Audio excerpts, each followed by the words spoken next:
ઓમ પરબ્રહ્મણે નમઃ। પ્રબોધિની એકાદશી અર્થાત કાર્તિક સુદ એકાદશી, તેનું વ્રત સૌથી ઉત્તમ પુણ્ય પ્રદાન કરનારું છે। કોઈ પણ વ્રતમાં કંઈક ને કંઈક દાન કરવું જોઈએ તેવું વિધાન છે।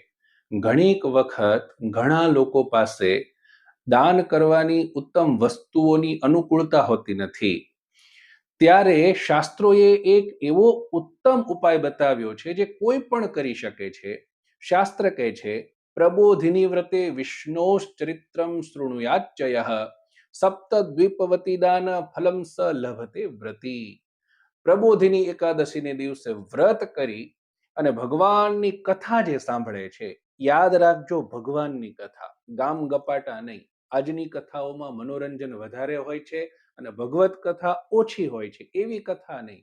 જેમાં ભગવાન પુરુષોત્તમ નારાયણના લીલા ચરિત્રો છે એની કથા જે સાંભળે છે તેને 7 દ્વીપ વાળી આખી પૃથ્વીનું દાન કરીને જે પુણ્ય પ્રાપ્ત થાય એ જ પુણ્ય પ્રાપ્ત થાય છે। એને દાન કરી દીધું, અલગથી દાન કરવાનું રહેતું નથી। શાસ્ત્રએ આપણો બહુ જ ખ્યાલ રાખ્યો છે, ભગવાને આપણો બહુ જ ખ્યાલ રાખ્યો છે। આ પરમ પવિત્ર દિવસે આપણે આખી પૃથ્વીના દાનનું ફળ માત્ર ભગવાનની કથા શ્રવણ કરીને મેળવી શકીએ છીએ। તો આ લાભ અવશ્ય લઈ અને આટલું મોટું દાન કરીને જે પુણ્ય પ્રાપ્ત થાય છે, પુણ્યને જરૂરથી પ્રાપ્ત કરીએ। આ માહિતી બધાને શેર કરીએ અને આવી જ શાસ્ત્રીય માહિતી માટે આ ચેનલને જરૂરથી સબસ્ક્રાઇબ કરીએ। નમસ્કાર।